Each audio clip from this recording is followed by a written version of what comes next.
അപ്പോൾ നിങ്ങൾ വാങ്ങി ഉപയോഗിക്കുന്ന വാഹനത്തിന് മാനുഫാക്ചറിങ് ഡിഫക്റ്റ് ഉണ്ടെങ്കിൽ അതിൻ്റെ ഉത്തരവാദി ആരാണ്? ഡീലറാണോ അതോ മാനുഫാക്ചറാണോ? മാനുഫാക്ചറോടൊപ്പം ഡീലർക്കും ഇതിനകത്ത് ഉത്തരവാദിത്വമുണ്ടോ? പലരും ഈ രണ്ട് കൂട്ടരെയും പ്രതികളാക്കി കേസ് ഫയൽ ചെയ്യാറുണ്ട്. ചിലരാണെങ്കിൽ അബദ്ധവശാൽ ഡീലറിനെ മാത്രം ഉൾപ്പെടുത്തിക്കൊണ്ട് മാനുഫാക്ചറെ ഒഴിവാക്കി കേസ് ഫയൽ ചെയ്യാറുണ്ട്.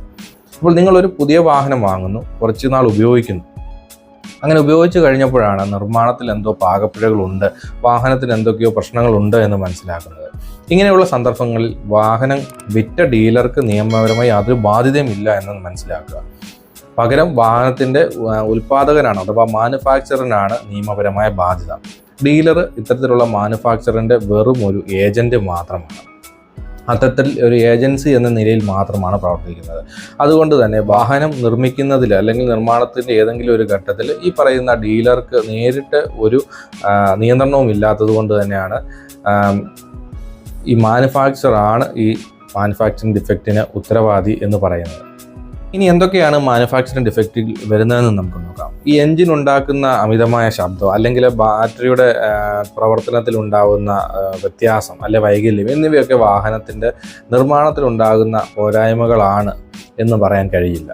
വാഹനം ഒരു വർഷത്തോളം ഉപയോഗിച്ചതിന് ശേഷം നിർമ്മാണത്തിൽ എന്തെങ്കിലും പ്രശ്നമുണ്ടെന്ന് പറഞ്ഞ് കമ്പനിക്കെതിരെ കേസ് കൊടുത്താൽ ഫലപ്രദമായിട്ട് നമുക്ക് അനുകൂലമായിട്ടൊരു വിധിയൊന്നും കിട്ടില്ല.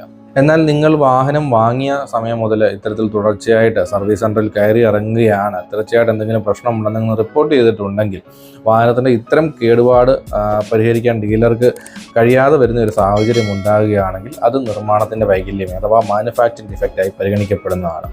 ഇത്തരത്തിൽ വന്നു കഴിഞ്ഞാൽ വാഹന നിർമ്മാണ കമ്പനിക്കെതിരെ നിങ്ങൾക്ക് ഉപഭോക്തൃ നിയമപ്രകാരം കൺസ്യൂമർ കോടതിയിൽ ഹർജി ഫയൽ ചെയ്യാൻ സാധിക്കുന്നതാണ്. ഇനി വാഹനം വാങ്ങി 1 കിലോമീറ്ററിനുള്ളിൽ 19,000 കിലോമീറ്ററൊക്കെ ഓടി എന്നിട്ട് മാനുഫാക്ചറിങ് ഡിഫക്റ്റ് ഉണ്ടായി എന്ന് നമ്മൾ ആരോപിച്ച് ഈ 1 കൊല്ലത്തിന് ശേഷം അല്ലെങ്കിൽ 1.5 കൊല്ലത്തിന് ശേഷം പരാതി കൊടുക്കുകയാണെങ്കിൽ അതും നിലനിൽക്കുകയില്ല. അതുപോലെ തന്നെ ഇത്തരത്തിൽ വാഹനം വാങ്ങി ഒരു 6 മാസത്തിനൊക്കെ ഉള്ളിലായിട്ട് എന്തെങ്കിലുമൊക്കെ മേജറായിട്ടുള്ള കംപ്ലയിൻറ്റ് എഞ്ചിനോ അല്ലെങ്കിൽ അതിൻ്റെ പ്രവർത്തനത്തിനോ ഉണ്ടാകുന്ന മേജറായിട്ട് കംപ്ലയിൻറ്റുകളൊക്കെയാണ് മാനുഫാക്ചറിങ് ഡിഫക്റ്റായിട്ട് നമുക്ക് കണക്ക് കൂട്ടാൻ സാധിക്കുന്നത്, അല്ലെങ്കിൽ അത്തരത്തിൽ പരാതി കൊടുക്കാൻ സാധിക്കുന്നത്. ഇനി ഇവയ്ക്കൊക്കെ പുറമെ നമ്മൾ ഏതെങ്കിലും ഒരു ചെറിയ കംപ്ലയിൻറ്റ് മാനുഫാക്ചറിങ് ഡിഫക്റ്റ് അല്ലാത്തതോ ആയതോ ആയ എന്തെങ്കിലും കംപ്ലയിൻറ്റുമായി നമ്മൾ സർവീസ് സെൻ്ററിനെ അഥവാ ഡീലറിനെ സമീപിക്കുകയാണ്. അത്തരത്തിൽ പണം വാങ്ങിയതിന് ശേഷവും ആ കംപ്ലയിൻറ്റ് ഡീലറിന് പരിഹരിക്കാൻ സാധിക്കാതെ വരികയാണെങ്കിൽ അതിനെതിരെ നമുക്ക് ഡീലർക്കെതിരെ ഉപഭോക്തൃ നിയമപ്രകാരം കേസ് കൊടുക്കാൻ സാധിക്കുന്നതാണ്.